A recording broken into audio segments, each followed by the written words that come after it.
fine and delighted to have you here in our show. Well, first of all, I would like to ask you, how are you feeling? How are you dealing with this Eurovision experience so far? Overall, it's very, very, very good for sure. We're definitely very excited about everything that's happening. Sleeping less, but that's not an issue. Obviously, we're definitely busier than we're used to, but it's the good type of busy. It's every day is a different type of excitement, and every time is just a new adventure. Hmm. That's brilliant. So just beginning at the end. So as for your name, the busker, did you start busking? I guess. Can you tell us a little bit? So that's Jean's reply. So the name of the Busker has been around for the past 10 years. As you said, yes, the idea for the name generated from us busking in the streets of Malta. We always wanted to represent this character who's playing in the streets, rain or shine. They are always there present to perform, to make people happy. And sort of we wanted to give an ode to the Busker by using it as a name to our group, because we believe that we represent that person. And our aim, even at the Eurovision Song Contest, is to bring joy and entertain people all over the world. Whoa. That's so Wow. nice. That's a big goal, yeah. Yes. Well, we're very ambitious people, and so far it got us here. So that's the next step. That's brilliant. Yeah, so you went from the streets to Liverpool, which is also a very important city musically because the Beatles were born there, and you are big fans of the Beatles, I think. So can you tell us a bit about your influences and how do you feel performing in such an important city? I think in terms of influences, we all have different ones individually, but as a group, you can see an amalgamation of all our different influences amalgamated into the sound, Myself personally, I love John Mayer and a multitude of different saxophone players. I don't know about you guys if you want to contribute. Yeah, for sure. What's best, I think, about us is that we all listen to different things, and when we come to write our own songs, everyone just brings what they're inspired by into just one product. And our entry for Eurovision is exactly that. Like, it doesn't have a specific genre. I think it's obviously the sax is mostly influenced by Sean. There's a bit of 80s influenced by Queen, but also there's a bit of funk element, which is quite new as well. From my end, I listen to a variety of different music. So as you said, yes, the early inspiration for Busker were actually the Beatles and the Beach Boys. So that's what started us. I think the Beatles are a great group that can introduce you to different type of music. The reason being that throughout their 10-year career, I believe that they hit a lot of different styles of music, and sort of that inspired and opened doors to other artists to bring new styles, as we can see in the 70s, like there was the rock, the psychedelic era. But anyways, to sum it up, yes, I believe that the Busker throughout the years has evolved in terms of music. We try to bring different inspirations, and I think that's what makes us unique as a style, because as Dave was saying, the three of us has different type of inspirations and influences from different artists. For example, recently my influences are coming from recent artists like Tame Impala, the 1975, sort of that electronic pop, alternative rock fusion. And I think when the three of us bring ideas to the table, that's sort of where the inception of the creation of the song comes in. So that's quite amazing, actually. You are very young people, and at the same time, you are influenced by the classics as well, right? I mean, how did all this influence, from all these classic groups started in your case? Well, in my case, I grew up listening to all the classics. My parents always blew out Queen, Pink Floyd, Dire Straits at home, Elvis, and that becomes a a lifetime kind of appreciation of the arts. As Jean was mentioning, the Beatles were very iconic because they always managed to write new songs in different kind of style with the little they had back then. So they always created a new type of feel to their song just because they let their inspirations flow. But you can continue from there. Yeah, I mean, in Malta, we the radio stations, especially I think growing up, they play a lot. They played a lot of classic music, like Elvis, Beatles, Led Zeppelin, Michael Jackson, you know, all ABBA, all those kind of artists. So I think yes, growing up sort of shaped our music taste. And obviously then once you grow up, then you start finding music on your own. We were raised sort of through the internet era, so you could go online, search for artists. Then Spotify came in as well, which is an open library to lots of songs. So I think that again opened more horizon of different spectrum of styles that again you can listen to and inspire you to write music. Yeah, we can really tell that, you know, that there is an eclectic kind of approach to how you produce music, right? Let's discuss about your pre-selection. All right. So in your case, I mean, the Maltese pre-selection included numerous amount of entries, right? This year in particular. So how does it feel coming first of such an extensive pool? Well, really, it was crazy to begin with. It's 40 songs. It's a lot of people, you know, as in a lot of people to meet as well, a lot of people to have conversations with. So we're first and foremost, we're really, really glad we had that opportunity to meet all those people and to have really good conversations and maybe build bonds for the future and things we can use in the future as well. Apart from that, the whole experience was really exciting, you know, as in from the get-go, you see the ultimate goal, as in the possibility to represent your country abroad, you know, and with all those other countries and all that other talent. And that opportunity in itself is already breathtaking, you know. It's hard to think about it in one instance. Yeah. I don't know if we go ahead. No, but this year Malta decided to do the selection a bit differently. I think personally, I mean, we all watched Eurovision all our lives. I mean, Malta's quite a nostalgic thing. It's one of the biggest, not the one of the, it's definitely been the biggest thing to happen in television every year.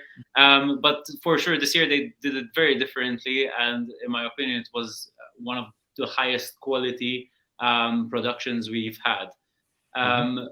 Every stage, I think how we tackled it was that initially in the first stages, we just needed to have the song to submit to Eurovision. And we were always centered around having the song because we actually were thinking about applying the year before. So we were thinking of applying for MESC 2022, but we didn't manage to get the song finished. And we were not happy with just have a song, you know?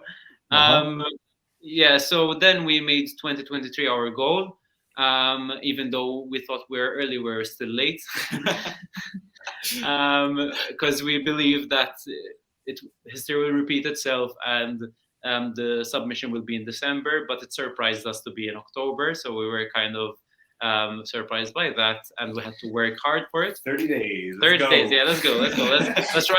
Let's write the song, let's get it produced, recorded, and submitted. I think it was already a surprise that we got shortlisted to the 40 songs. So we were already like, wow, okay, this is getting realer than we thought.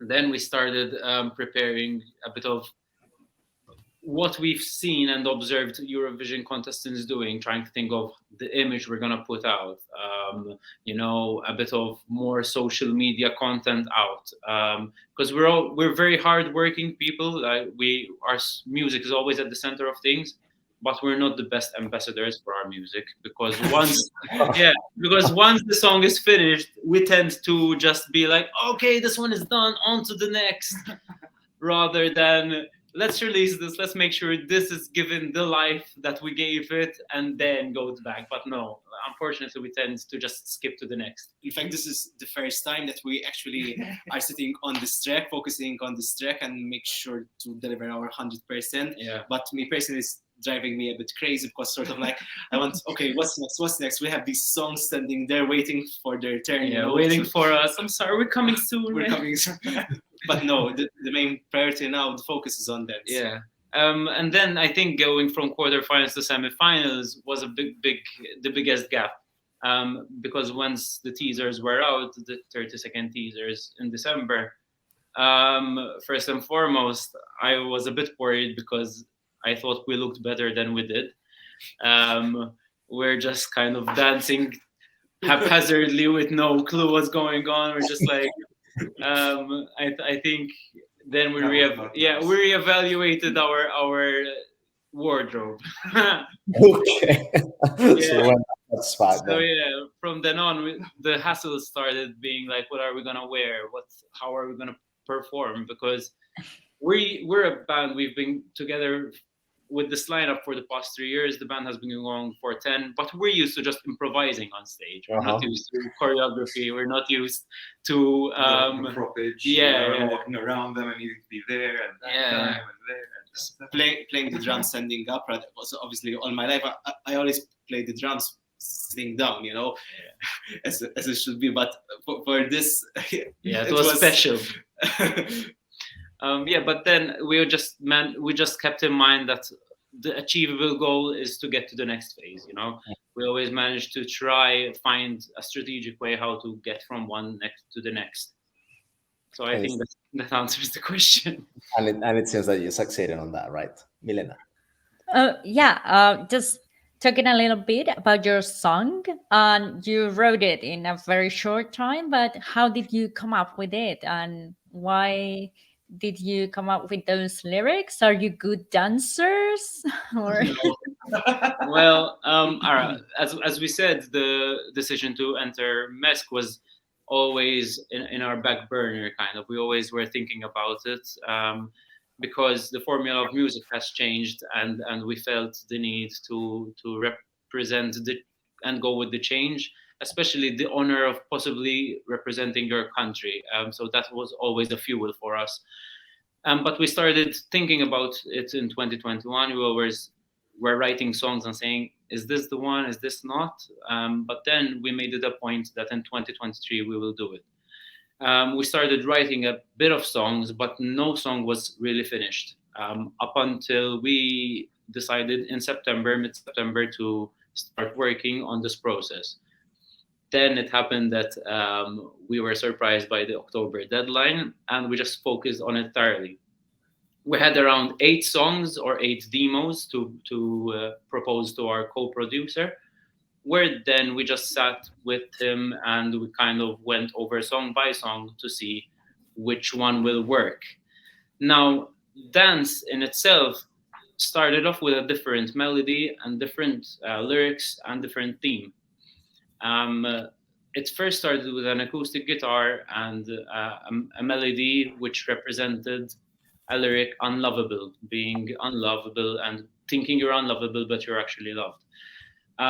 Which then I tried to create the music production for, but then I realized that the production doesn't fit with the lyrics. And I said, okay, we have 2 potentials here, so let's just separate them and focus on them separately. And they were 2 songs that we proposed for MESC. But then we realized that the production for the song that is now Dance stood out from the rest. And we decided to work on it. But as you can see, if you take away the lyrics, the song is already dancey, it's already groovy, it gives you that feeling, yeah? But when we came to lyrics, we struggled because it deserves the idea of a dancey lyric and the dance aspect of it, but we felt kind of fake and not authentic if we went with lyrics like come on, let's go out, come on, let's go dancing, we are good at this, We're not. because we're not.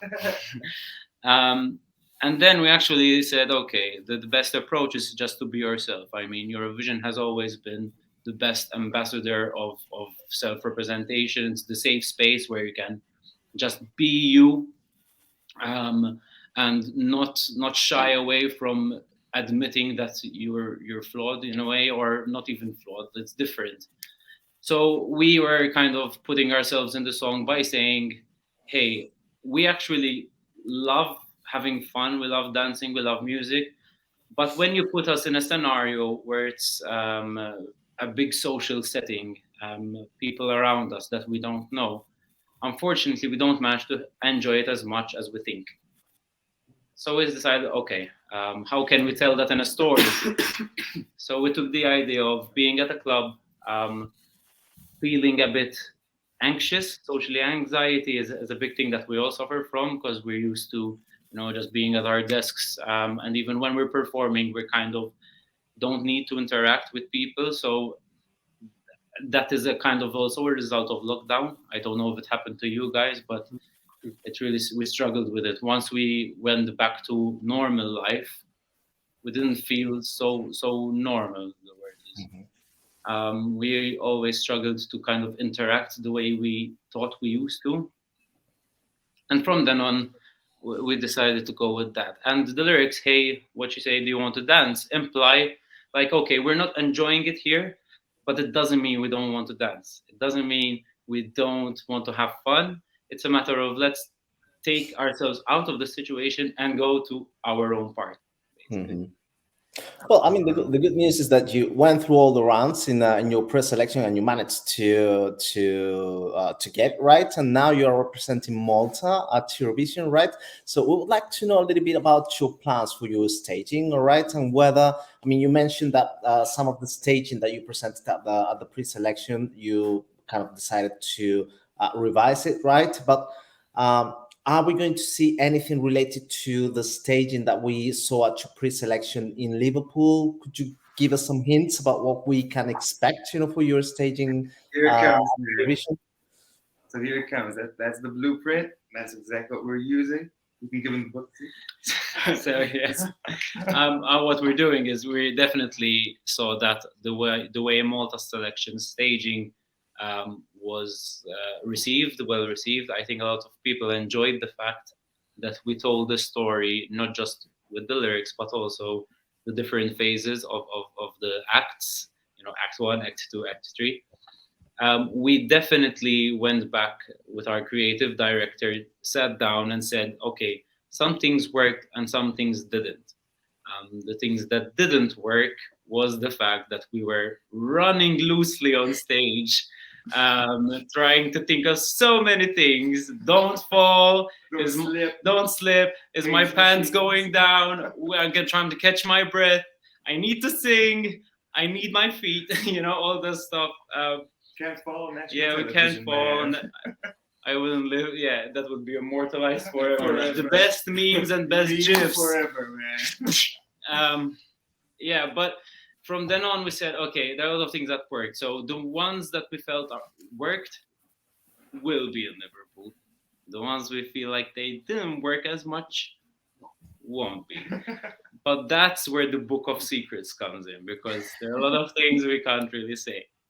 What we can say is that we're going to tackle the staging the way we tackled the song. So after we got chosen to represent Malta at the Eurovision Song Contest, we did a little bit of a revamp to the song. Things that we believe that if we had more time whilst we were creating the song, we would have definitely included. And sort of then obviously we had the time to add a little bit of elements that it became more closer to how we envisioned the song from the beginning. And I think that's the approach that we're going to take now with the staging.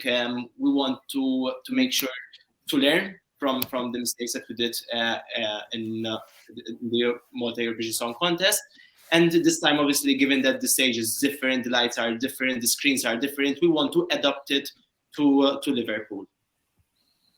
That's brilliant. Wow, we really want to see what you're preparing for Liverpool, but before, we have a pre-party in Madrid, and you are going to come, right? Yep. So are you looking forward to it, and what can we expect from you at the pre-party? Yes, and energy. Keep in mind that we're first. I mean, first and foremost, we're live performers in a way, so we're gonna treat it like it's one of our gigs for sure. What's best about it is that it's all about having fun, and pre-parties are a non-competitive setting where we can mingle with other artists. We can meet you guys and be a little bit less stressed. A little bit. But at least our target is just to enjoy it as much as we can, make as much friends as we can, and give the performance kind of a lifetime as much as possible. So you can bet on that. So. It will be super fun, I promise. That's well, actually the pre-party is an opportunity for both the audience and the artists to just enjoy, right? As you said, without any stress, without any kind of concerns about how you kind of will come up on stage. It's just an opportunity to enjoy you as an artist and us as an audience. We also have an opportunity to have you for a short interview in Madrid as well, as we are organizing the pre-party. So we are so looking forward to it as well. Well, guys, thank you so much for making it to our show today. It's been a pleasure, all right? And we are so looking forward, as I said, to see you in Madrid in just a couple of weeks, right? So it's going to be so much fun. Thank you. Thanks a lot, guys, for having us. Thanks, As you said, we're looking forward. Take care, guys. See you You there. too. Thank you so much. Bye. See you around. Bye.